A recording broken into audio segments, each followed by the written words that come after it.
Opening day victory, Jay. What was the most pleasing aspect of that performance? I think the most pleasing, obviously, is the win.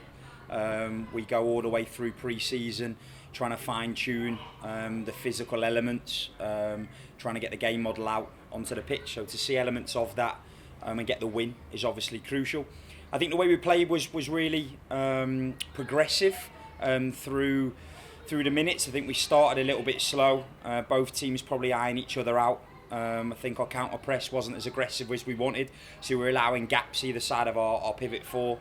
But as soon as we started to grow into the game, we created opportunities. We were able to lure them over, overload an area, isolate them 1v1. It's probably just the details of Hayley and Rosie's crosses in the final third could be a little bit better. Likewise, the runs from deep, we caused a few issues. Danny Lane could have had a goal. I think Sherelle could have had one as well in that first half. So it's just about being ruthless, but our build-up play, our progression play, the way we created the opportunities is very promising. But at this level, you need to be ruthless. I think Jazz had a couple from set pieces as well. So it's about being ruthless, and then when they hit the bar, it kind of was a warning sign that we've got to stay focused. So second half, we tried to change things up. I think the red card for them actually probably made it more difficult for us. They sat into two banks, and then it was down to our patient play to build. I think we were a little bit too hasty. Both us with trying to change the system up and put on an extra attacking player. Probably killed the spaces and killed our rotations.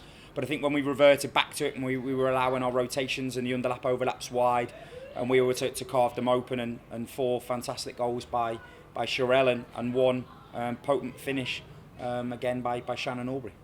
Overall, could you have asked for a better start? Yeah, we could have kept the clean sheet. I think the manner of the goal's poor. We've just got ourselves 1-0 up, and then within a minute to concede, you're susceptible, and you've got to be a little bit more streetwise for that. From a second phase of a set piece, something we've got a very physical and tall squad. So to be conceding that goal's very poor. But then the manner to respond back, to understand that in football, a minute or 2 minutes is a long time. So to have 25 minutes and just got to be controlled. Break the lines as we continue to break lines. I think the way we got our nines on the ball and the rotations and the movements off the ball were really good. And it freed up the wing backs. When you got crosses in the second half, I thought the delivery was a lot better and the movements in the box were good, and I think that the finishes were well taken too. You used all 5 substitutes. Did they make the impact you're hoping for? Yeah, definitely, and look at the quality of the 5 that came off the bench. They all added an extra impetus. We felt when we went 1-0 up that there was an opportunity to stamp our authority and try and go 2-3-4 while the momentum was with us. So we added on an extra striker in Emma Jones, a phenomenal player, an international player. But unfortunately the tide changed and they were finding spaces in front of our back line because we changed the middle, and I felt we had to go back to what we know best, back to what we do best, and that again allowed the rotations, the freedom to bring on the club captain JB. Great to have her back after a spell out with COVID. Likewise Jay, and then obviously the introduction of Freya as well, and Sammy. It just gave us a little bit more extra pace, extra energy, and they were tiring obviously playing with 10. We wanted to exploit the spaces in behind, and we did that. And how good was it to see fans back today as well? Yeah, it was phenomenal. When that first goal went in, the roar is something you can't really describe. It's brilliant to have our fans back.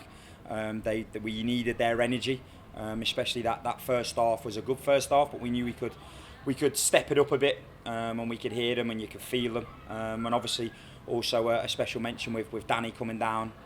It's brilliant to see the whole community of the football club coming together, offering their support. Likewise with Sean Raggett, the centre back. I think that really epitomises what the whole of Portsmouth's about. And with 2 big wins for the men's and women's, it's fantastic, and long may that continue.